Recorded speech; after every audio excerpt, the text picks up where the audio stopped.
እንደዚህ ነው ስትረዳ የኖረችው ራሱ።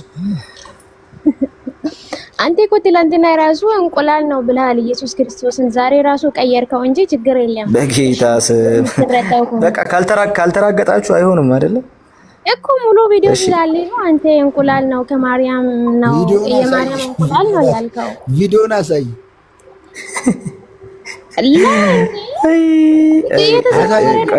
ትላንትና ራሱ ምን አለ? ችግር የለውም። ርዕሱ የኔ ጉዳይ ስላልሆነ መጨረሻ ላይ ታሳያለች። መጨረሻ ላይ ሳታሳይን ግን አትወርጂም። እሺ ያ ካንተ ጋር ለማውራትም እንትን አይደለም።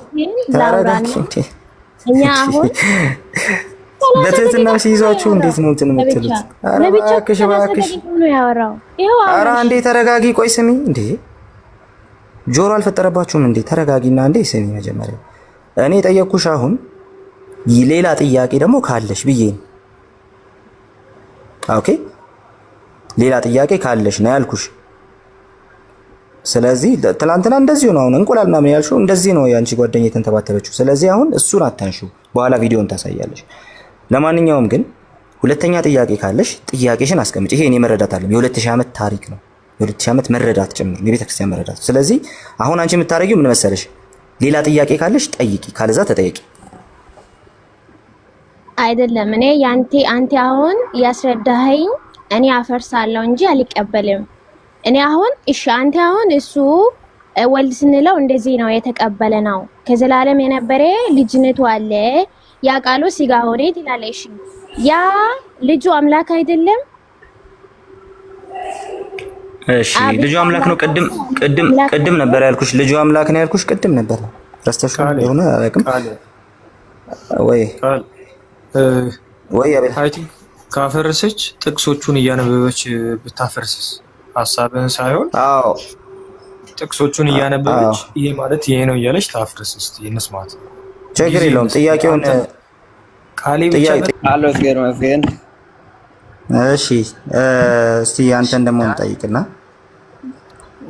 አሜን። ሐሳቡን አልሰማውም። እስኪ ንገሩኝ፣ ምንድነው ሐሳቡ? ሊሰ ሰማኝ ነህ አይደለ?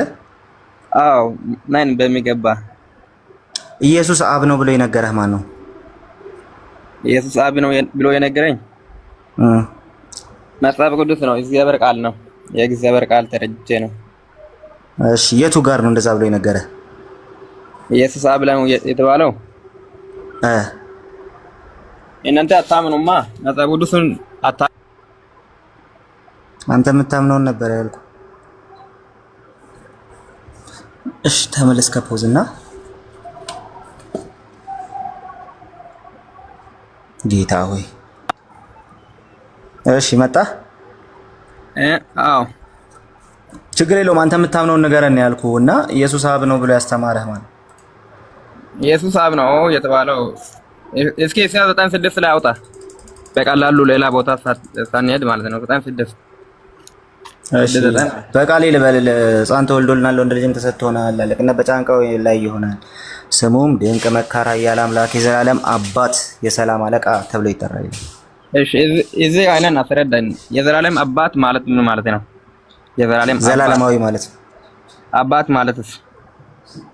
የዘላለም አባት ማለት ዘላለማዊ ማለት ነው። ለምሳሌ ሌላ ቃል ልንገርህና አቢጋይል የሚል ቃል ይሄ ማለት የጥንካሬ አባት ማለት ነው። ጥንካሬ ገንዘቧ ነው ማለት ነው። አብያድ የሚለውም ቃል እንደዛው ዘላለም ገንዘቡ ነው ማለት ነው። የሚወለደው ልጅ ሰው ብቻ አይደለም ዘላለማዊም ጭምር ነው፣ አምላክም ጭምር ነው ነው ፖይንቱ። አምላክም ጭምር ነው፣ ዘላለምም አባት ነው ብሏል አይደለም? አይ ዘላለም አባት ማለት ዘላለማዊ ማለት ነው። ዘላለማዊ ማለት አላለም እኮ እዚህ ጋር ዘላለም አባት ብሎ ነው ቆመው ማለት ነው ቦታው ላይ። ዕብራይስጡ ዘላለማዊ ማለት ነው። ዕብራይስጡ ዘላለማዊ ማለት ነው። ዕብራይስጡ ዘላለማዊ። አሁን እኛ ግን አብ ስንል ምን እያልን ይመስልሃል? ቆይ አብ ስንል እኛ ምን እያልን ይመስልሃል? አብ ስንል አባት እያላችሁ ነው። አብ ማለት አባት ማለት ነው እኮ። እሺ አብን አባት ያስባለው ምንድን ነው? በእኛ ትምህርት መሰረት በስላሴ ትምህርት ስላሴ ነው ስላሴ አልቀበልም። አንተ ትቀበላለህ አይደለም? አንተ ትቀበላለህ አይደለም? ወንድማችን አንተ ትቀበላለህ ሳይሆን የጠየቅኩ እኛ በምናምነው መሰረት አብን አባት ያስባሉ ባህሪያቱ ምንድናቸው ብለን የምናስብ ይመስልሃል? አባትነቱ ነው። የአባትነቱ ነው። አብ ያስበለው እሱ አባት ስለሆነ ነው። አባትነቱ ነው። እሺ ጥቅሱን አጠቃቀስህ የኛን የሥላሴ ትምህርት እንደማታውቀው ስለሚያሳይ ነው ይሄን ያልኩ። አምላክነቱ ነው አባት የሚያስበለኝ። አው እናንተ እንደዚህ ማለት ነው። አንዴ ቆይ ጆን አንዴ ላስረዳህ። እሺ አንተ ኢሳይያስ 9:6ን ስታወጣ የተሳሳትከው የኛን የሥላሴ ትምህርት የክርስቲያኖችን የሥላሴ ትምህርት ስላልተረዳህ ነው። ግን እኔ ከመመለሴ በፊት ይሁን ኦንሊ ጂሰስ ከመሆነ በፊት ምን ነበር ካንተ? እኔ ቃለ ሕይወት ነኝ። ቃለ ሕይወት ነበርክ? አዎ። እሺ ነኝ ስላልክ ዝም ብዬ ልመንህ። የት ቃለ ሕይወት ነበርክ? እዛ ደቡብ በኩል እኮ ምን አጥቢያ? ጉኑ ነው ታውቃለህ? አይ አላውቀውም። ጉኑ ነው አጥቢ። እሺ ችግር የለውም። ቢሎንግ ቱ አንድ ጊዜ ይቅርታ፣ ቢሎንግ ቱ ኤሎሂም ሚውት ላድርግህ። ይቅርታ ግን እሺ ሉክ ፕሮቴስታንት ነበርኩ ብለህናል። ቃለ ሕይወት ነበርኩ ብለህናል። ቃለ ሕይወት ቆይ አንዴ ቃለ ሕይወት አንዴ እሺ ቃለ ሕይወት የምታስተምረውን የሥላሴ ትምህርት ግን አብን አብ ያስባለውን ባህሪ ሳታውቅ ነው ልጅ ሲሆንከው። ለዛ ነው እንደገና ተመልሰ ወደ ጌታ መመለስ ያለብህ። ለዚህ ነው ከወጣ ማለት ነው ራሱ። ቆይ አንዴ ይሁን እሺ ነገር እሺ የዛኔ ምን ላስጨርሰህ። የዛኔ እኔ ያመንኩት አብ ሌላ ነው፣ ወልድም ሌላ ነው፣ መንፈስ ቅዱስም ሌላ ነው፣ ሶስት አካል ሰማይ አለ ብዬ ነው ያመንኩት። አዎ ግን በትክክል ስላልተረዳኸው አብ የሚለውን ሐሳብ ሄደ ኢሳይያስ 9 ላይ ፈለከው። በትክክል ስላልተረዳኸው ነው። ስለዚህ ተመልሰህ ወደ ጌታ መመለስ ይኖርብሃል። ላስረዳህ። አሁን እኛ አብ ስንል ስለ አምላክነቱ ምናምን ብቻ አይደለም። አብ ስንል አንደኛ አካላዊ ልዩነትን አሁን እንዳልከው አካላዊ ልዩነትን የሚያሳይ ነው። አብን አብ ያስባለው ግን የዘላለም አባት መሆኑ አይደለም፣ ዘላለማዊ መሆኑ አይደለም። ወልድም ዘላለማዊ ነው፣ መንፈስ ቅዱስም ዘላለማዊ ነው በሥላሴ ትምህርት ውስጥ። ግን ደግሞ አብን አብ ያስባለው ነገር አንደኛ የወልድ የባህሪ አባት መሆኑ፣ ኦኬ፣ የወልድ የባህሪ አባት መሆኑ የመጀመሪያው። ሁለተኛ ለፍጥረቱ አባት መሆኑ። ሶስተኛ ለኛ ለክርስቲያኖች ደግሞ አባት መሆኑ። ለክርስቲያኖች አባት የሆነው በጸጋ ነው፣ የጸጋ አባትነት ነው። ለኛ ለክርስቶስ ደግሞ የባህሪ አባትነት ነው፣ ለወልድ ማለት ነው። የጸጋ አባትነት ስንል በልጁ በክርስቶስ በኩል እኛን ስለዋጀን ነው። አይታል። ስለዚህ አብን አባት የምንለው የዘላለም አባት ስለሆነ ሳይሆን አንደኛ የልጁ የባህሪ አባት ስለሆነ የወልድ፣ ሁለተኛ የፍጥረት አባት ስለሆነ፣ ሶስተኛ ደግሞ እኛን ራሱ በጸጋ በልጁ ሞት አባታችን ስለሆነ ወይም ደግሞ እኛን ልጆቹ ስላደረገ ነው ኤፌሶን ላይ እንደሚናገረው ማለት ነው። ስለዚህ አብ በተለየ አካሉ የልጁ የባህሪ አባት ነው፣ የኛ የጸጋ አባት ነው እንላለን። ስለዚህ አብን አብ ያደረጉ ነገሮች እነዚህ ናቸው። ኢሳይያስን ጠቅሰ አብን ከዛ ከኢሳይያስ ላይ መፈለግ የማትችልበት ምክንያት ኢሳይያስ የሚናገረው ዘላለማዊ ነው። አብን አብ ያልነው የዘላለም አባት በመሆኑ ሳይሆን ከዛ ባለፈ ነገር ነው። ወልድም አዎ የዘላለም አባት ነው። የዘላለም አባት ማለት ዘላለማዊ ማለት ስለሆነ ያ ግን ወልድን አብ አያደርገውም ማለት ነው። አብን አብ የሚያደርገው ቅድም የነገርኩ የልጁ የባህሪ አባት መሆኑ የኛ የጸጋ አባት የመሆኑ ጉዳይ ነው። ስለዚህ ኢሳይያስ 9ን ሙሉ በሙሉ የጠቀስከው በስህተት ነው። ቃለ ሕይወት ከነበርክ ጭራሽ ቃለ ሕይወት የሥላሴን ትምህርት እንዴት እንደምታስተምር እናውቃለን። እና ቃለ ሕይወት ከነበርክ ኮምፕሊትሊ የሥላሴን ትምህርት በደንብ ሳትረዳ ነው ወደ ኦንሊ ጂሰስ ሄድከው። ድጋሚ መማር ይኖርብሃል። እውነት ሪሊ ወደ እግዚአብሔር መቅረብ ከፈለክ ድጋሚ መማር ይኖርብሃል። ግን እኔ አንድ ጥያቄ ልጠይቅህ። ኢየሱስ አብ ነው የሚለውን ትምህርት ካንተ በፊት ያስተማረ ሰው አለ? ምን ብሎ ኢየሱስ አብ ነው ብሎ ያስተማረ? ይሄን ጥቅስ ኢሳይያስ 9ን ጠቅሶ ካንተ በፊት ኢየሱስ አብ ነው ብሎ ያስተማረ ሰው አለ? በ2000 ዓመት የቤተ ክርስቲያን ታሪክ ውስጥ ያው ኢየሱስ አብ ነው። ኢየሱስ ያው በውጭ ማንነት በስጋ ሰውነቱ በኩል ልጅ ነው፣ የእግዚአብሔር ልጅ ነው። ግን በውስጥ ማንነት ማለት ነው አምላክ እንደሆነ አባት እንደሆነ አምናለሁ። አባት ነው በውስጥ እኮ እሱን ካንተ በፊት ያስተማረ አለው? ኢሳይያስ 9:6ን ጠቅሶ ነው ጥያቄው። ካንተ በፊት በ2000 ዓመት ውስጥ ያስተማረ ማለት ቤተክርስቲያን 2000 ዓመቷ ነው ታውቃለህ አይደል? በምድር ላይ አዎ፣ ቤተክርስቲያን 2000 ዓመት ከሆነ ምድር ላይ ካንተ በፊት መጽሐፍ ቅዱስን አንብበው የተረዱ ሰዎች አሉ ማለት ነው አይደል? ይሁን ያልተረዱት እንዴት የሉም? የተረዱት አሉ እንጂ ያልተረዱት የሉም። አሉ። እሺ የተረዱ አሉ መጽሐፍ ቅዱስን። ካንተ በፊት ኢየሱስ አብ ነው ብሎ ኢሳይያስ 9:6 የተረዳ ማን ነው?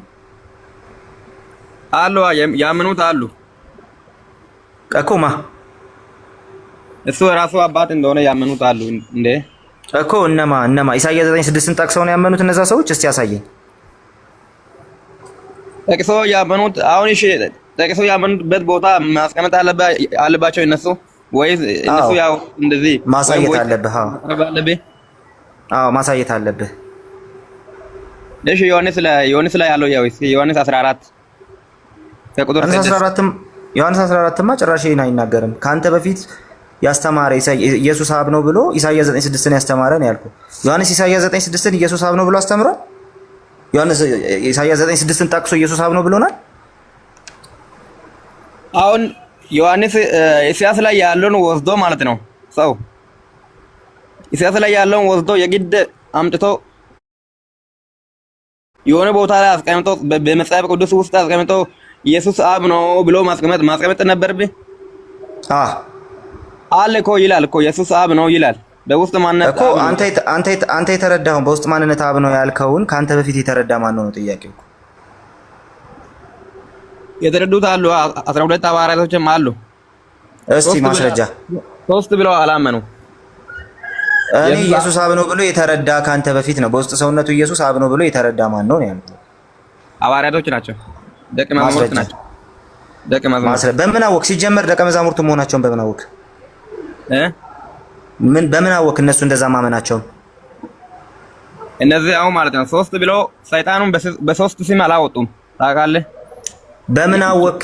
ምን የእነሱን ጽሑፍ አግኝተሃል? የደቀ መዛሙርቱን ጽሑፍ አግኝተሃል? እጄ ላይ ያለ የደቀ መዛሙርቱ ጽሑፍ እነሱ አሁን የሚያደርጉት ሁሉ ላይ ማለት ነው በሚያደርጉት ሁሉ ላይ በኢየሱስ ብቻ ነው የሚጠሩት።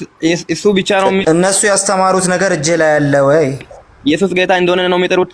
ኖ እነሱ ያስተማሩት ኢየሱስ እየሰማ ቆይ እነሱ ኢየሱስ አብ ነው ብለው ያስተማሩት ትምህርት እጄ ላይ ያለ ወይ ነው ያልኩህ። ኢየሱስ አብ ነው ብለው እሺ አሁን አንተ ማለት ነው ኢየሱስ ጌታ እንደሆነ ታምናለህ? ኦ በጌታ ስም ኧረ ጥያቄ የመለስክ እንዴ? ጥያቄ ሳትመልስ ጥያቄ አይጠየቅም። እሺ ስለዚህ ጥያቄ እሺ እንደዛ ከሆነ አንድ ቦታ ላይ ጥያቄ እንደዛ ከሆነ ኢየሱስ የራሱ ከአንደበቱ እኔ የሚያስተምረው ትምህርት አለና የተናገረው ቃል አለና ወደ እሱ እንሄዳለን። ምን ላይ ነው የተናገረው? ዮሐንስ ላይ ሐዋርያው ዮሐንስ ነው እሱን ነገር የጻፈው?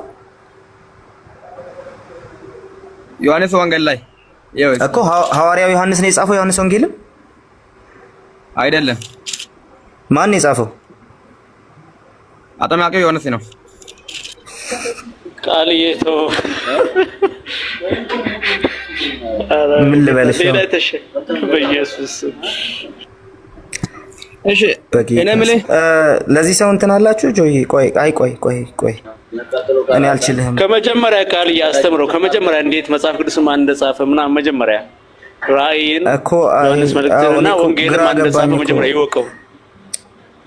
እሺ አንዴ ራሴን ላረጋጋና እሺ ዮን ወይ የያዝከውን መጽሐፍ ዮሐንስ ወንጌል ያልከውን ማለት ነው መጥምቁ ዮሐንስ አይደለም የጻፈው።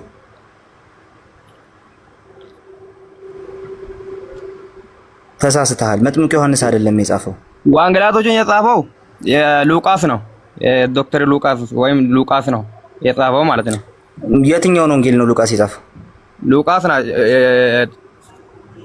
ነው የጻፈው ማለት ነው። የትኛውን ወንጌላትን ማለት ነው። አራቱንም የጻፈው ሉቃስ ነው? አዎ ዶክተር ሉቃስ አይደለም። አሁንም ተሳስተሃል ዮን። አሁን አጻፈው እኮ አይደለም። አንዴ ቆይ እንዴ የጸሐፊዎቹን ሳታውቃቸው እኮ መጽሐፉን መጥቀስ አትችልም። ለዛ ነው ይሄን የጠየቅኩህ ዮን። ስለዚህ አንዴ የምንልህን ስማን እሺ? አስቀድመህ በጣም በቃ ጌታ እንደው ይመልሳል ብዬ ነው ይሄን የማወራው። አሁን የምትለው ነገር በሙሉ ስህተት ነው። አሁን ትምህርቱ ላይ ማውራት ትተን ራሱ ስለ መጽሐፉ ያወራው ነገር ስህተት ነው። አንደኛ ዮሐንስ ወንጌልን የጻፈው መጥምቁ ዮሐንስ አይደለም። ሁለተኛ አራቱንም ወንጌሎች የጻፋቸውም ሉቃስ አይደለም። እንደዚህ ብሎ የነገረህ ራሱ ማን ነው? ማንም ሰው ይሄን ብሎ አልነገረህም። ስለዚህ አሁን ያለህበት ቦታ አሁን ያለህበት ቦታ ፍጹም ስህተት መሆኑን የምታውቀው በምን መሰለ? ኢቭን መጽሐፎቹን የጻፏቸው እነማን እንደሆኑ አታውቅም። ስለዚህ ያለህበት ቦታ ትክክል አይደለም። ትጠቅሱታላችሁ እንጂ መጽሐፉን ራሱ አታውቁትም ሲጀመር። አይተኸዋል። ስለዚህ መሆን ያለበት ምን መሰለ? አንተ አስቀድመ ቅዱሳት መጽሐፍቱን ራሱ መጽሐፍ ቅዱስ ያልናቸው ለምንድን ነው? ከዛ ደግሞ እነዚህን ጽሁፎች ደግሞ ማን ጻፋቸው የሚለውን ነገር አብረን ተማረግ። ለምሳሌ ማቴዎስ ወንጌልን ማቴዎስ ነው የጻፈው። ማርቆስን ማርቆስ ነው የጻፈው። ሉቃስን ወንጌልን ሉቃስ ነው የጻፈው። ዮሐንስ ወንጌልን የጻፈው መጥምቁ ዮሐንስ ነው አልከን፣ ስህተት ነው። ሐዋርያው ዮሐንስ ነው የጻፈው። ይሄን አሁን እዛ ስለማያስተምሯችሁ ነው ያላወቀው ማለት ነው። ግን ደግሞ ይሄ ወደ ሌላ ነገር ደግሞ ይመራናል። ይሄንን ያወቅነው ራሱ በቤተ ክርስቲያን ታሪክ ነው። ይሄን ያወቅነው ማን ምን ጻፈ የሚለውን ያወቅነው ራሱ በቤተ ክርስቲያን ታሪክ ነው። ቤተ ክርስቲያን ታሪክን የማትቀበል ከሆነ የቤተ ክርስቲያንን ትምህርት ስለ ክርስቶስ ያስተማረችውን የማትቀበል ከሆነ መጽሐፉን የመጥቀስ መብት ራሱ የለህም። የቤተ ክርስቲያን ታሪክ ደግሞ ስትመለከት ኢየሱስ አብ ነው ብሎ ያስተማረ የለም። ራሱ ይሄን የምጠቅሳቸውን ጥቅሶች ጠቅሶ ኢየሱስ አብ ነው ብሎ ያስተማረ ማንም የለም ከመናፍቃኑ በስተቀር፣ ለዛውም ደግሞ ከሆነ 100 ዓመታት በኋላ የመጡ አንዳንድ ሰዎች በስተቀር ማለት ነው። ቤተክርስቲያን ያን አላስተማረችም በ2000 ዓመት ውስጥ። ስለዚህ ያለኸው በጣም በጣም በጣም በጣም ከባድ ጥፋት ውስጥ ነው። አንደኛ መጽሐፍቱን ማን እንደጻፋቸው አታውቅም። ሁለተኛ መጽሐፍቱ ውስጥ የተቀመጠውን ነገር ራሱ እንዴት መረዳት እንዳለብህ አታውቅም። በቃ ሲምፕሊ ሰዎች በነገሩ ነው እየሄድክ ያለው። እንትን እያረኩ ኦፌንሲቭ እየሆንኩብህ ሳይሆን በጣም በተቻለኝ አቅም እንትን እያረኩ ነው። የሆነ አንደበቴን ለመጠበቅ እየሞከርኩ ነው። ግን በተቻለ አቅም እነዚህ ነገሮች ላይ መስራት ይኖርብሃል። ይሄን ለመስራት ደግሞ ሙሉ በሙሉ ከኦንሊጂሰስ መውጣት አለብህ። በቃ ኦንሊጂሰስ ትክክል አይደለም፣ በቃ ስህተት። በዚህ ምክንያት ብቻ ብዙ ያስተማሩ ነገር አለ። እዚህ ጋር እኮ ኢየሱስም አብን ተጠይቋል ታውቃለህ? ዮሐንስ ወንጌል ላይ እኔ ገና የመጽሐፉ ጸሐፊያን ላይ ነው ያለሁት። የመጽሐፉን ጸሐፊያን ካላወቅካቸው መጽሐፉን መጥቀስ ምን ይሰራልሃል? እሺ እዚህ ጋር አብን የተጠየቀበት ቦታ ልጠቅስና መጽሐፉን ማን እንደጻፋቸው እኮ አታውቅም። መጽሐፉን ብትጠቅሰው ምን ይሰራልሃል? ማን እንደጻፈው ሳታውቅ። ስለዚህ እኛ በቃ ደግሞ እናስተምርልን። እኛ በቃ አንዳንድ ነገሮች ሼር እናድርግ ምናምን እናውራ፣ በውስጥ አዋራንና አንዳንድ ነገሮች እናውራ። ያለህበት ቦታ በጣም ትልቅ ጥፋት ውስጥ ነው። ስለዚህ አሁን እኔ እናንተ ማውራት ያለብን ዳንያና አንተ እናንተ ማውራት ያለባችሁ ነገር እንትን አይደለም። ኢየሱስ አብ ነው ወይስ አይደለም የሚል አይደለም። ሲጀመር ክርስትናው ራሱ መጽሐፉን እንዴት አስገኘልን የሚለውን ነገር ጀምሮ ብዙ ነገር ማጥናት ይኖርብሃል። በውስጥ እናውራ፣ ጻፍልኝ በውስጥ። በጣም ብዙ ኃይለኛ ችግር ውስጥ ነው ያለው። ጻፍልን በውስጥ እናውራ። ዮሐንስ ምዕራፍ 14 ከቁጥር 7 ጀምሮ ወደ ታች ያሉትን አብነትን ተጠይቋል። አብ ማን ነው የተባለውን አብን አሳየን ምናምን ብለው የጠየቁት። አሁን 6 ጀምሬ ባነበው ወይም አብን አሳየንና ይበቃናል የሚለው ነው። እሺ ከዛ ምን አላቸው? ፊልጶስን ጌታ ሆይ አብን አሳየንና ይበቃናል አለው። ኢየሱስም አለው አንተ ፊልጶስ ይህን ያህል ዘመን ከእናንተ ጋር ሲኖር አታውቅምን? እኔን ያየ አብን አይቷል። እንዴትስ አንተ አብን አሳየን? እኔ በአብ እንዳለው አብም በእኔ እንዳለ አታምንምን? እኔ የምናገራቸውን ቃል ከራሴ አልናገርም ብሎ እዚህ ጋር መለሰላቸው። መልስ ይህን ያህል ዘመን ከእናንተ ጋር ሲኖር አታውቅምን ማለቱ እሱ ራሱ አብ መሆኑን እየነገረ አይደለም? እኔን ያየ አብን አይደለም። ላስረዳህ ምን ማለት እንደሆነ ላስረዳህ። እሱ እሺ ዮሐንስ ወንጌል ላይ ነው እሱ ክፍል ያለው። ታዲያ ዮሐንስ ወንጌል ላይ ይህ ክፍል ሲነገር ምን ማለት ነው የሚለውን ነገር አንደኛ መጽሐፍ ቅዱስ ስታነብ ወደፊትም መጽሐፍ ሁለት ነገር ማየት አለብህ። አንደኛ መጽሐፉን ጨርሰህ ማንበብ አለብህ ምን እያለ ነው ለማለት ማለት ነው። ሁለተኛ ደግሞ እንትን ማድረግ አለብህ። ካንተ በፊት ይሄንን አንተ የተረዳውን ነገር ማን የተረዳው ከመጽሐፍ ውስጥ የሚለውን ነገር ማየት አለብህ። ሁለቱን ካላየህ መጽሐፍ ቅዱስ አረዳድህ የግልህ ነው፣ እሱ ደግሞ ኃጢአት ነው ራሱ። በቃ በግልህ መጽሐፍን መረዳት አትችልም። በቃ ጀስት በተለይ እንደዚህ አይነት በጣም እንትን የሆኑ በጣም ከባድ የሆኑ ዶክትሪኖች ላይ ማለት ነው ወይ ደግሞ አስተምህሮች ላይ ስለዚህ ላሳያ አሁን ቁጥር 8 ላይ ፊልጶስ ጌታ ሆይ አብን አሳየና ይበቃናል አለና ከዛ ኢየሱስም አለው አንተ ፊልጶስ ይህን ያህል ዘመን ከናንተ ጋር ስኖር አታውቀኝምን? ተመልከት፣ ይህን ያህል ዘመን ከናንተ ጋር ስኖር አታውቀኝም ወይ? አንድ እሺ፣ አታውቀኝምን ብሎ ግን አላውቀውም። አብን አሳየና ይበቃናል ስለሆነ ጥያቄው ምን አለ? እኔን ያየ አብን አይቷል። አታውቀኝምን ብሎ እኔ እኮ አብ ነኝ ሳይሆን ያለው ምን አለው? እኔን ያየ አብን አይቷል። አታውቀኝምን ካለ በኋላ እኔ አብ ነኝ ብሎታል። ዮን እኔ አብ ነኝ አላለም። አታውቅምን አላለም። አታውቀኝም አለውና ለምን አታውቀኝም ያለው የሚለውን ጥያቄ ለመመለስ ማንበብ አለብን አይደል? ወደታች ስለዚህ እኔን ያየ አብን አይቷል ብሎ ደግሞ ያስቀምጥለታል፣ ይነግረዋል ማለት ነው። ስለዚህ ተመልከት፣ እኔን ያየ አብን አይቷል ካለ በኋላ ራሱ እንደዚህ ይላል። እንዴትስ አንተ አብን አሳየን ትላለህ? እኔን ያየ ሰው እኮ አብን አይቷል ማለት ነው። እንዴት ነው አብን አሳየን የምትለው? ታዲያ አሁን መጠየቅ ያለበት ጥያቄ እኔን ያየ ሰው አብን አይቷል ስትለን እኔ አብነኝ እያልከን ነው ወይስ ደግሞ ሌላ ነገር እየነገርከን ነው ብለህ መጠየቅ አለብህ። ምላሹን እሱ ራሱ ይሰጥሃል። ስለዚህ ሳናቋርጠው ጌታ ኢየሱስን መስማት አለብን። እንደዚህ እኔ በአብ እንዳለው አብን በእኔ እንዳለ አታምንምን? አይተሃል? እኔን ያየ አብን አይቷል ያለው ኢየሱስ እኔ አብ ነኝ እያለ አይደለም። ታዲያ ምን እያለ ነው? እኔ በአብ እንዳለው ደግሞስ አብን በእኔ እንዳለ አታምንም ወይ? ኢየሱስን ያየ አብን አይቷል የሚባለው ኢየሱስ አብ ስለሆነ አይደለም። ነገር ግን አብ በኢየሱስ ስለሚኖር አብ በኢየሱስ መኖሩ ብቻ አይደለም፣ ኢየሱስም በአብ ስለሚኖር ኢየሱስን ያየ አብን አይቷል ይባልለታል እንጂ ኢየሱስ አብ ስለሆነ አይደለም። አይታል? በቃ ቃል በቃል መጽሐፉ ራሱ ስለሚናገር ማለት ነው። ከዛ እንደዚህ ይላል፣ እኔ የምነግራችሁን ቃል ከራሴ አልናገረውም ማለት። ተመልከት፣ ኢየሱስ አብ ቢሆን ኖሮ እኔ የምነግራችሁን ቃል ከራሴ አልናገረውም ማለት አያስፈልገውም ነበር። አንተ የምትናገረውን ነገር እኔ ከራሴ አልናገረውም ካልክ ካንተ ሌላ የሆነ አካል ነግሮሃል። አንተን ያልሆነ ሌላ አካል ነግሮሃል ማለት ነው። የራስህን ቃል ከራሴ አልናገረውም ማለት ትችላለህ እንዴ ጆን? ልክ ነው። እሱማ ከስጋው አልናገርልህ ማለት ፈልገው ነው። አትችልም፣ እንደዛ ማለት አትችልም። ስለዚህ ከስጋ ሆነ ከምን ሆነ ጥያቄው እሱ ሳይሆን ራሱ የኢየሱስ ካልሆነ ንግግሩ የኢየሱስ ካልሆነ ኢየሱስ ስጋው ነው ምናምን የሚለው በኋላ እንመጣለን። ግን ንግግሩ የኢየሱስ ካልሆነና የአብ ከሆነ ኢየሱስ የኔ አይደለም እያለ ስለሆነ ኢየሱስ አብ አይደለም ማለት ነው። አብ ቢሆን ኖሮ የኔ ነው እኔ አብ ነኝና የኔ ነው ባለ ነበር። ነገር ግን ኢየሱስ አብ ስላልሆነ ምን አለ? የኔ አይደለም የአባቴ ነው እንጂ አለ። ኦኬ፣ ከራሴ አልናገረውም ካለ በኋላ ነገር ግን አለ በእኔ የሚኖረው አብ እርሱ ስራውን ይሰራል። አሁንም ኢየሱስ አብ ቢሆን ኖሮ እኔ ስራዬን እሰራለሁ ባለ ነበር። ነገር ግን በእኔ የሚኖረው አብ ብሎ ግን ያስቀምጣል። አይታል? ስለዚህ አሁንም ኢየሱስ አብ አይደለም ማለት ነው። አብ ግን በሱ ይኖራል ማለት ነው። ኢየሱስ አብ ቢሆን ኖሮ እኔ ይል ነበር። ነገር ግን በእኔ የሚኖረው ካለ አብ በሱ ይኖራል እንጂ ኢየሱስ አብ አይደለም ማለት ነው። በሱ ይኖራል ማለት ራሱ ኦሊሰሶች እንደምትረዱት አይደለም። እሱን አሁን አሳያለሁ። ከዛ በኋላ ደግሞ እንዲህ ይላል፣ እኔ በአብ እንዳለው አብን በእኔ እንዳለ እመኑኝ፣ ባይሆንስ ስለራሱ ስለ ስራው እመኑኝ። እናንተ አሁን ኢየሱስ ስጋው ነው አብ ደግሞ በስጋው ውስጥ ያለው ነው ትላላችሁ። ግን አብ በእኔ ያለ ብቻ ሳይሆን ኢየሱስ እያለ ያለው እኔ ደግሞ በአብ አለው እያለ ነው። ግን ጉዳዩ እሱ ብቻ አይደለም። ሌላ ቦታ ላይ ደግሞ እኔ በአንተ እንዳለው አንተም በእኔ እነሱ ደግሞ በእኛ እንዲኖሩ ተብሎ ደግሞ ተነግሮ ታገኛል። እኛ አብ አይደለንም፣ እኛ ወልድ አይደለንም፣ ግን በክርስቶስ እንኖራለን። ክርስቶስ በእኛ ይኖራል። ክርስቶስ በእኛ መኖሩ እኛን አብ አያደርገንም፣ እኛን ወልድ አያደርገንም። አይደለ?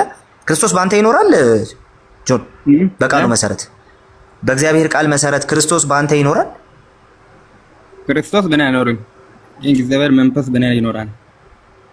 እሺ ችግር የለውም። ክርስቶስ ግን በእኛ እንደሚኖር እኮ መጽሐፍ ቅዱስ ይነግረናል እኮ። አሁን ምን ይላል መሰለህ? ቆይ ላንብብልህ ምን እንደሚል ላንብብልህ። ክርስቶስ በእኛ ስለመኖሩ የሚናገረው ማለት ነው። በጥምቀቱ ነው። የጥምቀት ምናምን ጉዳይ አይደለም። ጉዳዩ ክርስቶስ በእኛ ይኖራል ወይስ አይኖርም ነው። ይኖራል። ክርስቶስ በእኛ ይኖራል። በቃ ይኖራል ከተባለ የመጠመቅ ያለመጠመቅ ጉዳይ በኋላ የሚመጣ ነው። ይኖራል ከተባለ ክርስቶስ በእኛ መኖሩ እኛን ክርስቶስ ያደርገናል። ምኑ? ክርስቶስ በእኛ መኖሩ እኛን ክርስቶስ ያደርገናል? ክርስቶስ አያደርገኝ። እሺ፣ መንፈስ ቅዱስ በእኛ ይኖራል በውስጣችን። አዎ፣ መንፈስ ቅዱስ በእኛ መኖሩ እኛን መንፈስ ቅዱስ ያደርገናል? አያደርገኝም። ስለዚህ በዚሁ ሂሳብ ጆን መንፈሳዊ ሰው ያደርጋል እንጂ መንፈስ አያደርገኝም። አዎ፣ በዚሁ ሂሳብ አብ በኢየሱስ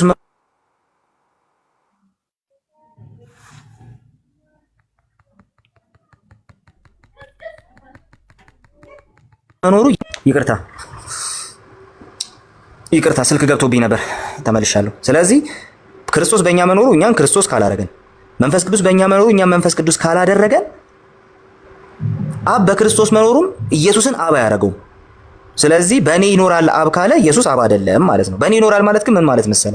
በእኔ ይኖራል ማለት እያንዳንዱን አብ የሚሰራውን ስራ በእኔ በኩል ይሰራዋል ማለት ነው። እያንዳንዱ አብ የሚሰራው ስራ በእኔ በኩል ይሰራል። ለዛ ነው መጽሐፍ ቅዱስ ዓለማትን በፈጠረበት በልጁ ይላል። ከዛስ በክርስቶስ ከራሱ ጋር ያስታረቀን የማስታረቅ አገልግሎት የሰጠን እያለ ደግሞ ይናገራል። ምን ማለት ነው?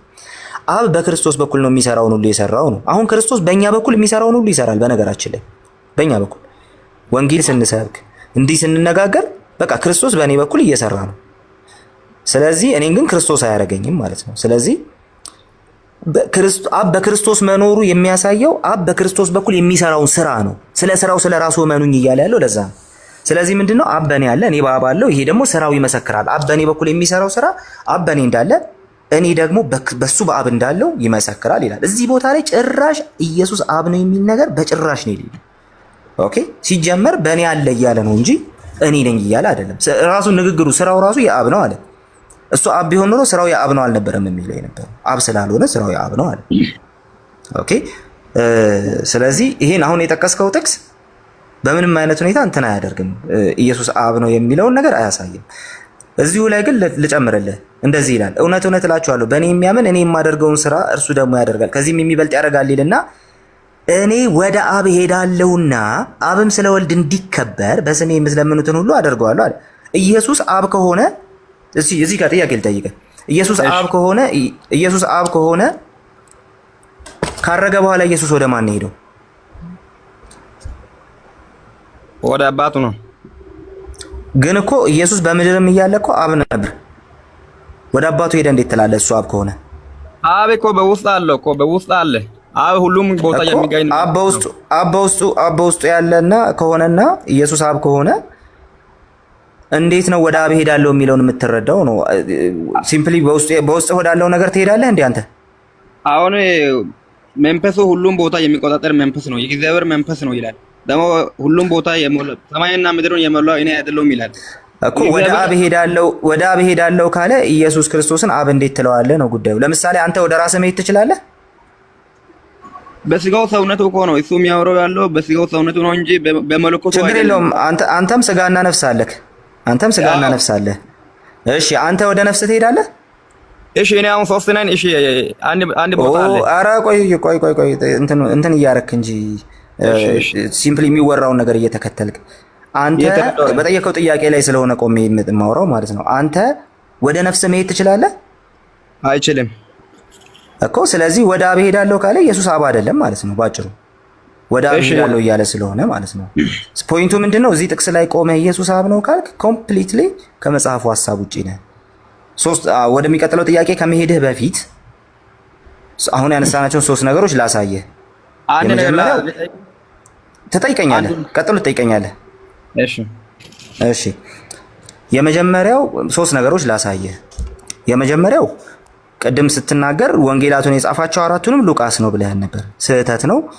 የሐዋርያት ቤተክርስቲያን ኦንሊ ጂሰስ ላይ ስለ መጽሐፍ ቅዱስ አመጣጥ ስለ መጽሐፍ ቅዱስ ምንም ነገር አያስተምሯችሁም ማለት ነው። ስለዚህ ይሄንን ማስተካከል አለብህ አንተ። ይሄን ለማስተካከል ኦንሊ ጂሰስ ትክክለኛው ቦታ አይደለም። ስለዚህ በአቅራቢያ ወደሚገኝ ቸርች መሄድ አለብህ። ወደ ፕሮቴስታንቶች ቸርች መሄድ አለብህ። ሁለተኛ ዮሐንስ ወንጌልን የጻፈው መጥምቁ ዮሐንስ ነው አልክ። ምክንያቱም እሱንም አላስተማሯችሁም።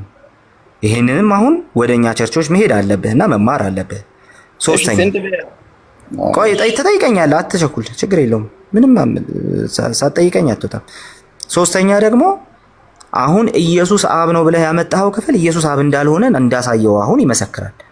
ራስህ እንዳልከው ወደ ራስህ መሄድ አትችልም። ራስህ እንዳልከው ራስህ አትኖርም፣ በራስህ ውስጥ አንተ አትኖርም። ኦኬ። ስለዚህ በእኔ የሚኖረው አብ ስራውን ይሰራል ሲል ኢየሱስ ክርስቶስ አብ አለመሆኑን እያሳየን። ስለዚህ አሁን የጠቀስከው ጥቅስ አብ ነው ኢየሱስ በሚል አይተረጎምም። ይሄን የተረጎሙልህ ሰዎች ፍጹም ስህተት ውስጥ ናቸው። በጣም ኃይለኛ ስህተት ውስጥ ናቸው። ይሄ ደግሞ ድህነትን ያስወስዳል። ወደ ገነት ወደ እግዚአብሔር መንግስት እንዳትገባ ያደርጋል ይሄ ደግሞ። ስለዚህ በጣም አደገኛ ስህተት ውስጥ ስለሆንክ አሁንም በአቅራቢያ ወደሚገኝ ቸርች ብትሄድ ጥሩ ነው። በውስጥም ከጻፍክልኝ እኔ በማንኛውም ሰዓት እመልሳለሁ። ብዙውን ጊዜ ቴክስት አልመልስም፣ ግን ደግሞ ያንተን እመልሳለሁ። ይኸው ቃል ገባልሃለሁ። እዚሁ ከጻፍክልኝ እመልስልሃለሁ። ለማንም አልመልስም። እሺ ቴክስት በጣም ጥቂት ሰዎች ነው መልስ። ስለዚህ ከጻፍክልኝ እመልስልሃለሁ፣ እንማማራለን። እሺ አሁን ጥያቄህን ጠይቅ። ኔትወርኩ ነው? ኧረ አይደለም፣ ጠይቅ።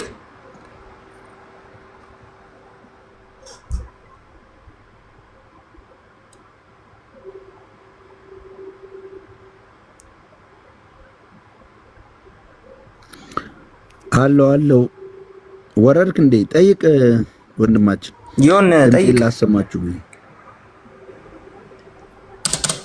ስራዬን ትቼ ጥያቄ የመለስኩ ነው። እሺ አዎ ግድ ነው፣ ይሄን ስራ ነው። ያዲን አስገቡት። ምክንያቱም መጽሐፉን ማን እንደሰጣችሁ እራሱ አታውቁም። ኦኬ ይሄ ክፍል የእግዚአብሔር ቃል ነው ለማለት መብቱ የላችሁ። ምክንያቱም ቤተክርስቲያን አባቶች ናቸው ይሄን መጽሐፍ ሰብስበው ያስረከቧችሁ። ኦኬ ለኦሊሰሶች ማለት ነው። የቤተክርስቲያን አባቶች ናቸው ይሄን መጽሐፍ ሰብስበው ያስረከቧችሁ። ስለዚህ እኛ ኦርቶዶክሶች፣ ፕሮቴስታንቶች ምናምን ብናወራ በዚህ ጉዳይ ላይ ብናወራ ከቤተክርስቲያን ታሪክ ጋር የተፋታ ነገር ስለሌለን ማውራት እንችላለን። ስለ መጽሐፍ ቅዱስ ቀኖና መከራከር እንችላለን ምናምን። እናንተ ግን መጽሐፉ ራሱ በአባቶች ቅብብሎች ስለሆነ እጃችን ላይ የገባው ይዛችሁ መታችሁ እዚህ መጽሐፍ ላይ ቆማችሁ መሞገት አትችሉም። ለምን? መጽሐፉን ብቻ ሳይሆን ትርጓሜያቸውንም ነው የሰጡን አባቶች። ይህም መጽሐፍ የተረዱበትን መንገድም ጭምር ነው እንጂ መጽሐፉን ብቻ አይደለም የሰጡን።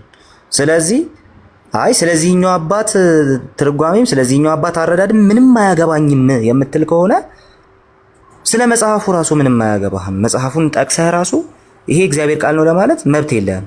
ዮሐንስ ወንጌልን ሐዋርያው ዮሐንስ እንደጻፈው የሚያሳይ ምንም አይነት ማስረጃ መጽሐፉ ላይ ልታመጣ አትችልም። ይወዱ የነበረው ደቀ መዝሙር ከሚለው ውጪ ልታመጣ የምትችለው ነገር የለም። የሉቃስ ወንጌልን ሉቃስ ለመጻፉ ምንም ማስረጃ የለም። ምንም አይነት ነው ማስረጃ የሌለው ሉቃስ ለመጻፉ ማለት ነው። ኦኬ ስለዚህ እሱ ብቻ አይደለም። ኢቭን አንድ የታወቀ እከሌ ነው ጸሐፊው የሚባል ራሱ ጸሐፊ የሌላቸው መጽሐፍት ራሱ አሉ። በማህበረሰቡ በዛ ጸሐፊ ስልጣን በማህበረሰቡ እጅ የደረሱ መጽሐፍት ማለት ነው። ኦኬ እነዚህ መጽሐፍት ምስክርነታቸው የቤተ ክርስቲያን ነው እንጂ በጭራሽ እንትን አይደለም፣ የግለሰብ አይደለም። የቤተ ክርስቲያን ምስክርነት ነው ያላቸው። ኦኬ ስለዚህ መጽሐፍ ቅዱስን ጠቅሳችሁ ይህ ትምህርት የመጽሐፍ ቅዱስ ትምህርት ነው የእግዚአብሔር ትምህርት ነው ስትሉ መጽሐፉን ራሱ ከመጽሐፉ ላይ የጎደለ እንደሌለ መጽሐፉ ላይ የተጨመረ የእግዚአብሔር ቃል ያልሆነ ነገር እንደሌለ ማስረጃ የላችሁ። ማን እንደጻፈው ማስረጃ የላችሁ። አባቶች አሉን የምትሉ ከሆነ አባቶችማ መጽሐፉን ከሊን የጻፈው ብቻ ሳይሆን መጽሐፉን የተረዱበትን መንገድ ማስቀምጠዋል።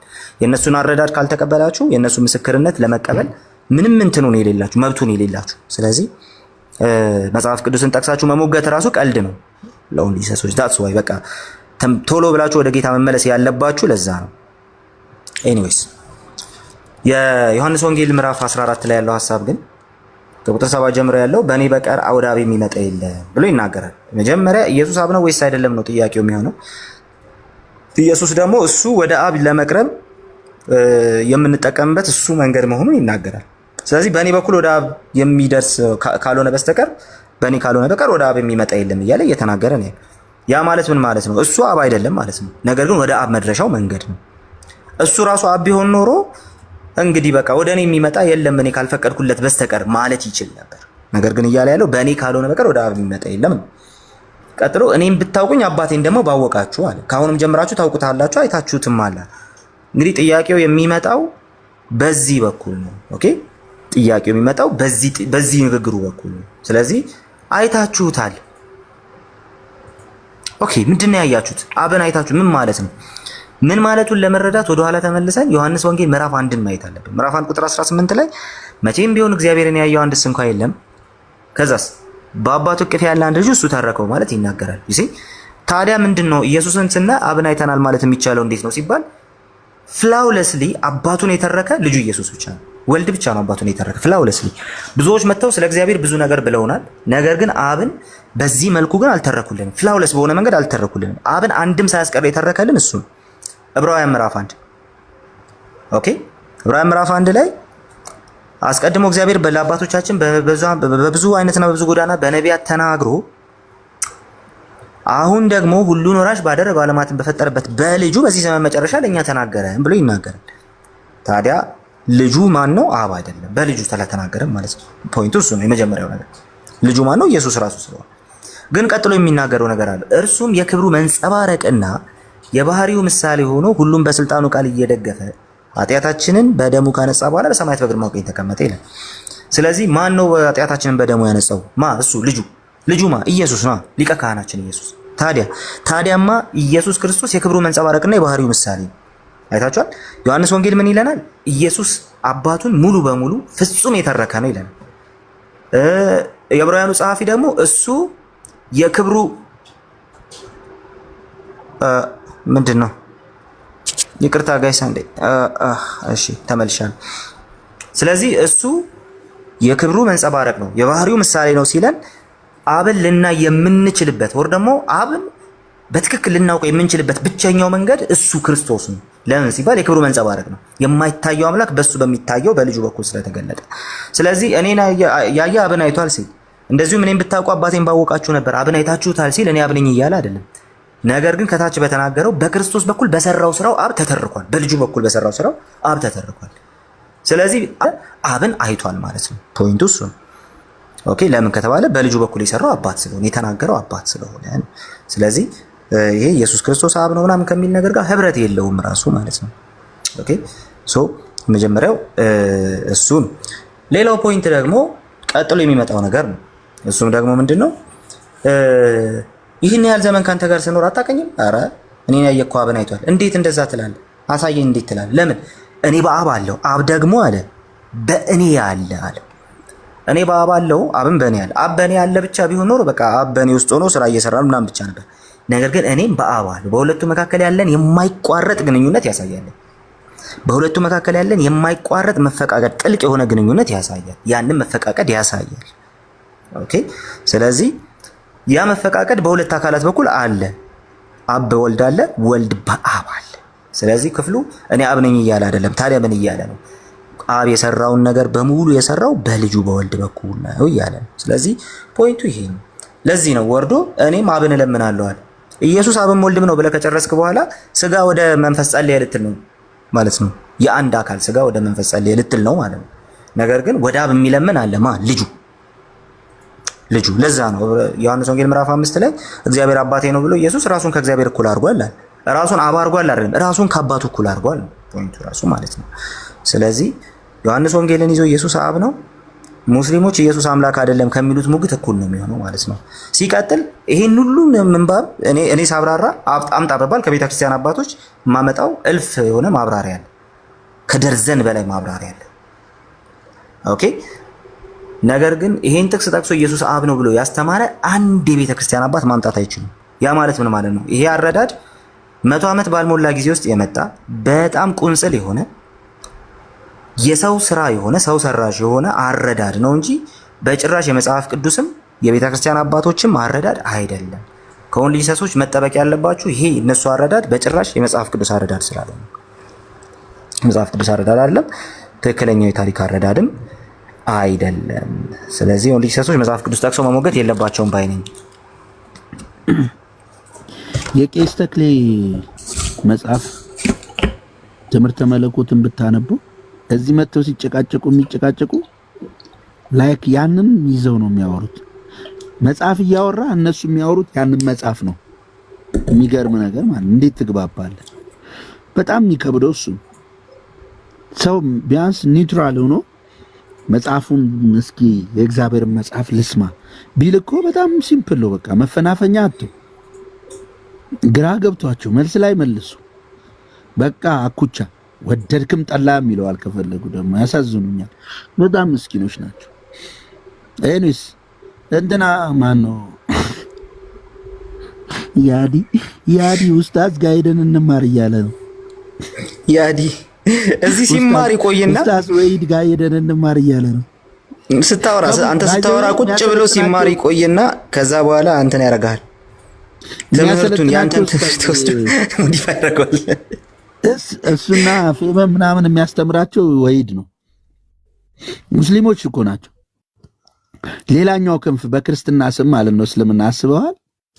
አይ እኛ እኮ ኢየሱስን አምላክ እያለ ነው ይለዋል፣ ሲሸውዱ ማለት ነው። አብ በውስጡ አለ ይሉና ማለት ነው። ግን እሱ ቱታ ነው ካሉ በኋላ አረ ኢየሱስ ራሱ አምላክ እያለን ነው፣ እኛ አብ ነው እያለን ነው። ስልጠና የሚወስዱት ከወሂድ ነው ኡስታዝ። አረ በኢየሱስም ሰው እንዴት ልጅስስ እንደሚሆን ራሱ በጣም ነው ግራ የሚገባኝ። በጣም እዚህ ውስጥ ያለ ባለማወቅ የገባችሁ ሰዎች በውስጥ አናግሩን። ያላችሁበት ትምህርት ያላችሁበት ቦታ የማይሆን ቦታ ነው። ስለዚህ ኑ አናግሩን፣ በውስጥ አናግሩን፣ አዋሩን፣ ምላሽ እንሰጣችኋለን። ከዛ ደግሞ ትክክለኛውን ትምህርት ትማራላችሁ። በስህተት የገባችሁ ሰዎች ማለት ነው። አዎ ከወይድ ተማሩ፣ እድለኛ ናችሁ። ሰላም። ኧረ እናንተ እዛው ተማሩ። እኔ የምልህ ቃሌ ባይዘዌ ሰርፕራይዝ ነበር ዛሬ ጠዋት። አንድ ልጅ ነበረ እዚህ ሳይ ራሱ ቋቅን ወደ ላይ ነው የሚለኝ የነበረው ልጅ ሰስ 4 ወር 5 ወር አካባቢ ጌታን ካገኘ አሁን እንዳለ ከዛ የወጡ ታላላቅ አገልጋዮች ሁሉ ነው ሐዋሳ ላይ ጀምረው ነበር። አሁን ሞልቶ ማለት ነው አዳራሹን እያሳየን ነበር። ሞልቶ ጢም ብሎ እነሱ ብቻ ማለት ነው ከሌላ ሳይመጣ ከዛ የወጡት አጥቢያ ደግሞ እንትን ላይ ወላይታ ሶዶ ላይ ጀምረዋል። እና በጣም ጠዋት እየነገረን እያሳየን በጣም ጌታን እያከበርን ነበር እላለሁ። ኖ ሞር ከዚህ በኋላ እያለ ማለት ነው። ከልጅነቴ ጀምሮ እዛ ነው የተወለድኩት ምናምን አለ። የተከራዩት የያዙት አዳራሽ ራሱ ስፋቱ ርዝመቱ በቃ ስራ እየሰሩ ማለት ነው የሚያገለግሉት። እና እግዚአብሔር ከዚህ በኋላ አሁን ባለፈው እንደነገርኳችሁ ጴንጤውን ካነቃን እነሱ ወደ ጌታ ማምጣት ቬሪ ሲምፕል፣ በጣም ቀላሉ። ጴንጤው ከነቃ ከጴንጤው የሚሄድላቸውና የሚያገኙት ሰው ስለሌላቸው እዛ ያለው ግን በአንዴ እንደዚህ ግልብጥ ብሎ ይመጣል።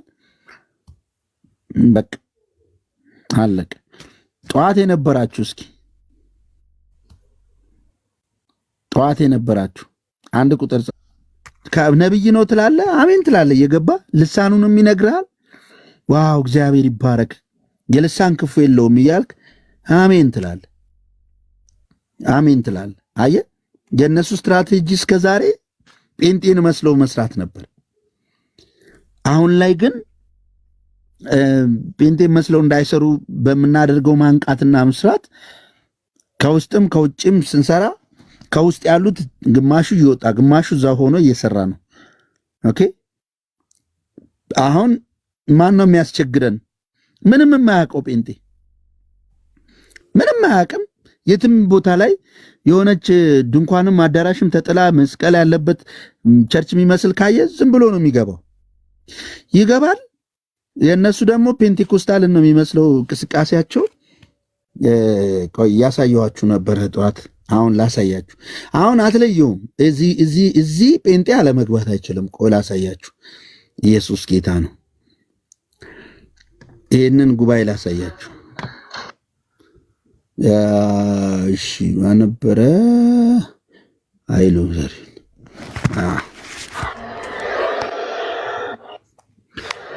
ጌታ ሆ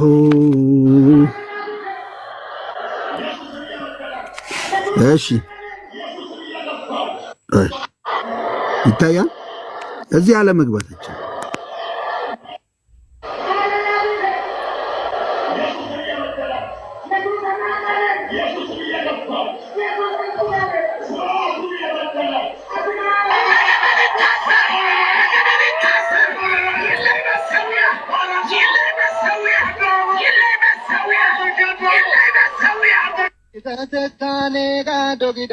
የቃል ኪዳን ደም አለ።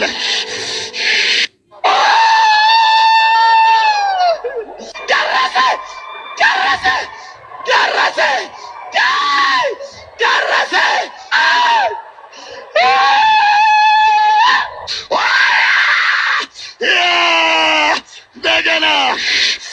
ኧረ በጌታስ ሲሰቀጥተኝ ስማ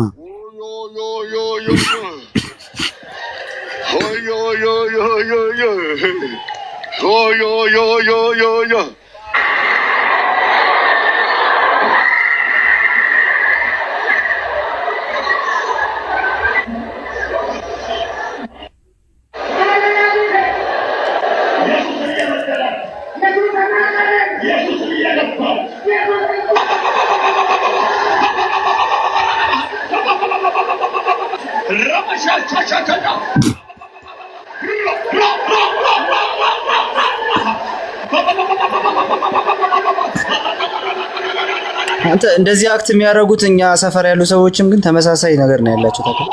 ደሴ ማር በግጥ ትምህርታቸውን ተመሳሳይ ነው። እነ ኡበርት ኤንጀልን ምናምን አይተህ ከሆነ አባቴ ነው መንፈሳዊ አባቴ ያለውን አይተሃል።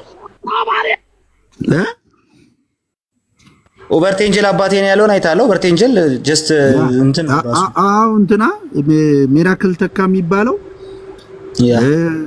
ጆይ ጭሮ አጠቃላይ አሁን ነቢያት የምንላቸው በፕሮቴስታንት ውስጥ ያሉ ዘይት ሻጮች ምናምን ጠቅላላ ትምህርታቸው ኦልጂሰስ ነው። ታይትል ለው ነው የሚሉት ሶስቱ ስም። እሱ ደግሞ በትምህርተ መለኮት ገጽ ስንት ላይ ነው እናት መጽሐፉ መኪና ውስጥ ነው በግልጽ ነው የሚያስቀምጠው ታይትል ብሎ ማለት ነው። እንትና ራሱ ቄስ ተክሌ መንፈሳቸው ይሄ ነው። በቃ አሁን ይሄንን ጴንጤዎች በስማም የተቀባ ፓዚ ቸርች ያለው ሰዓት ምናምን ብሎ ነው ገብቶ አብሮ ተጫጫው የሚወጣው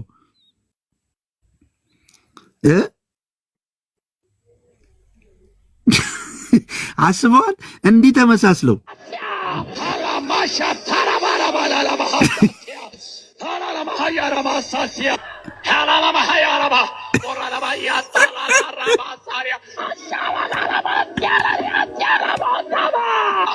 እጅኛዋ ልሳለች ብትለው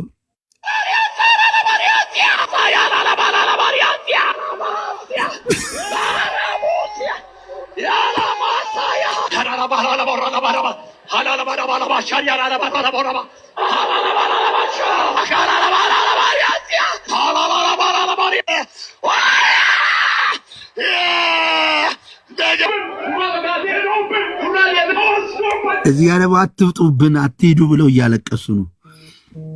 እና አያችሁ ይሄ ሁሉ ህዝብ ከየት መጣ ሲባል አንድም ከዚህ ውስጥ ከኦርቶዶክስ ከእስልምና ምናምን አይደለም። እዚህ ያለው ኮንቨርት ያደረገ ጴንጤ ነው። አየ አንዷ 6,000 ብር ከፍለን ነው ጸሎት የሚጸልዩልን ለስሙ ነው እንጂ ሙሉ ወንጌል እዚህ ቸርች ስመጣ ግን እፋይ ትላለች። ይሄን ስትለው ልጅስስ እንደሆነ ገብቷት አይደለም። እርግጠኛ ነኝ ከአንዱ ቸርች አንዱ ይሻላል ብለው የሚመሰክሩ አሉ። ታውቃላችሁ ጴንጤዎች ከቸርች ቸርች የሚንከራተቱ ማለት ዋው እዚህ ያለው ጌታ ይለያል ይላል። የተሸወደ ህዝብ እኮ ነው በቃ። ለዚህ ነው እምነት በምልክት አይደለም ምንለው ብዙ ጊዜ የምጮህ እምነት ከመስማት መስማት በእግዚአብሔር ቃል።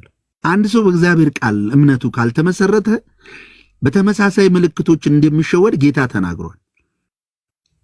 ባችሁ ጆየረ በቴሌግራም ላከው ነገ አሳየዋለሁ። ስለነዚህ ሰዎች እያስተማርኩ ነበር። በቃ እልክልሃለሁ በደንብ ነው የምልክልህ። ስለዚህ ብዙ ጴንጤ አይሰማም። ነቢያቶቹ የእግዚአብሔር አይደሉም። ሊንክ ከዚህ መንፈስ ጋር አንድ አይነት ነው። ኦልጂሰስንና እነሱ እንኳን መለየት አትችሉም ሲባሉ የተቀባ የምታሳድዱ እንትን የምትል ይለናል። እነሱ ግን ይሄ መንፈስ ሰልችቷቸው አጋንንት እየወጣላቸው ነው። ባይዘዌ አሁን ከዛ የሚወጡ ሰዎች መንፈስ ነው የሚወጣላቸው። ቀጥታ ዲመን እየለቀቃቸው መነካታቸውን ይመሰክራሉ።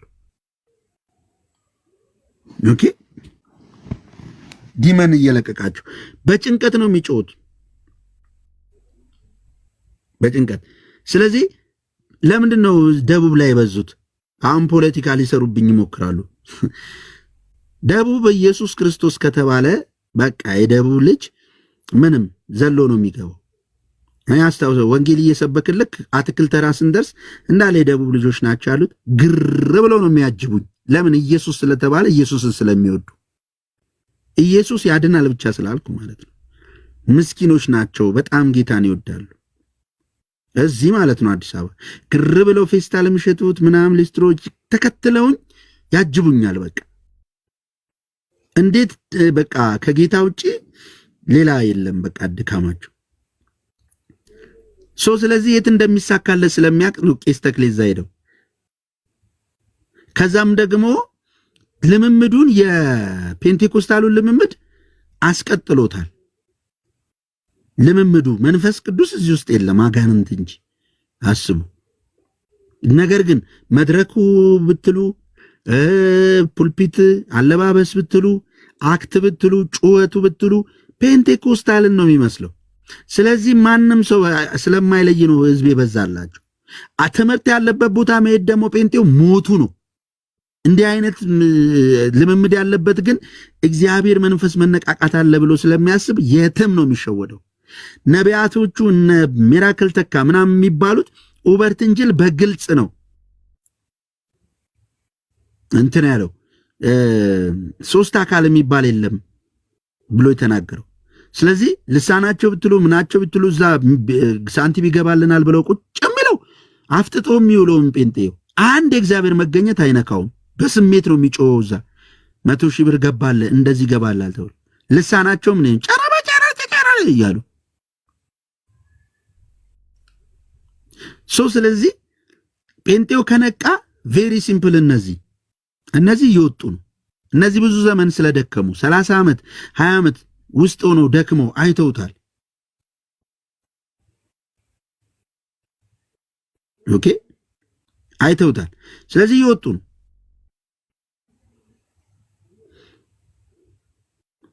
ነው በጣም ብዙዎች ጠዋት አይታቸዋል።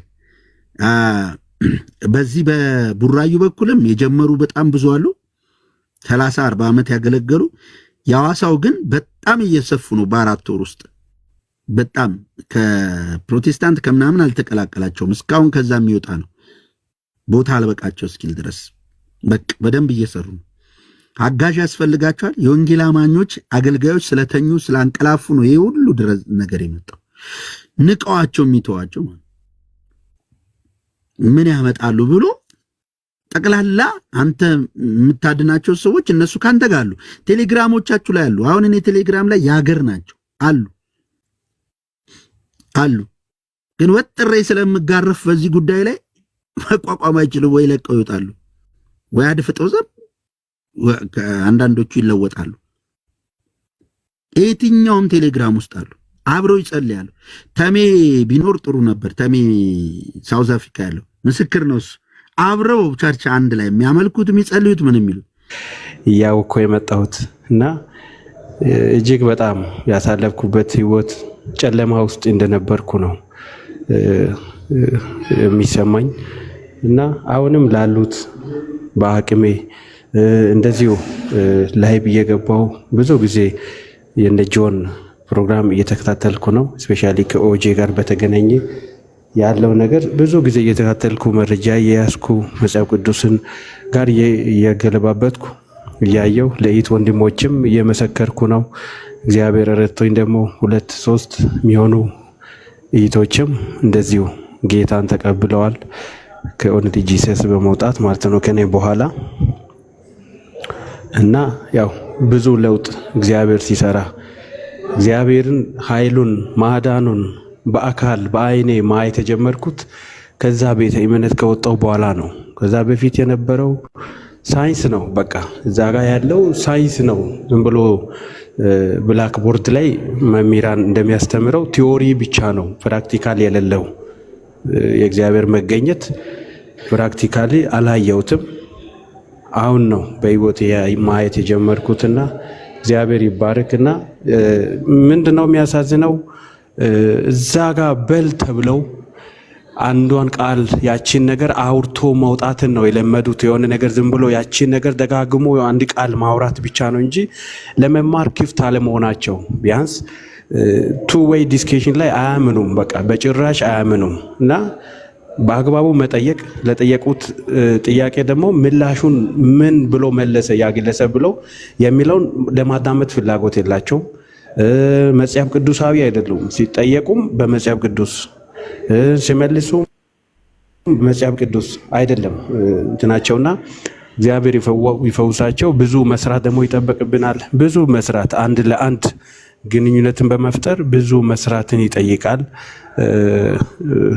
ስፔሻሊ ከዛ ቤተ እምነት የወጣ ሰው ደግሞ እንደ ሰይጣን ነው የሚያዩት። ከቤተሰብ ጀምሮ ያገልለዋል እና ከባድ ነውና እግዚአብሔር በጣም የተመሰገነ ይሁን። በጣም ነው የረዳኝ፣ አሁንም እየረዳኝ ነው።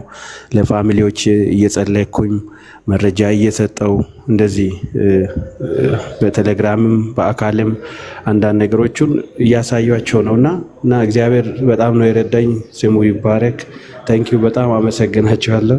ሌላ ጊዜም በሰፊው እንደዚሁ እንትኖቹን መሳተፍ ፈልጋለሁ። ጆን እንግዲህ ያው ብዙ ጊዜ ነው ድሮ ከነ አቤል አቡና ጊዜ ጀምሮ ነው ላይቡን ከእናንተ ጋር ሲከታተል የነበርኩትና መጽሐፍ ደግሞ መጽሐፍ ቅዱሳዊ የሚለው ወንድሜ ቃል መሰለኝ ብዙ ጊዜ ያንተንም ላይ ብዙ ጊዜ ነው የሚከታተለውና እግዚአብሔር ዘመናችሁን ይባርክ። ከዚህ በላይ እንግዲህ አቅም ይሆናችሁ እግዚአብሔር። ብዙና ትምህርት ያስፈልጋል። ምናልባት ቲክቶክ ላይ የሚኖሩ ሰዎች በንቃት ስንሰራ በዚሁ ጌታ ሊረዳቸው ይችላል።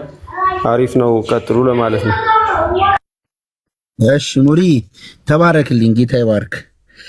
ብርክ በል።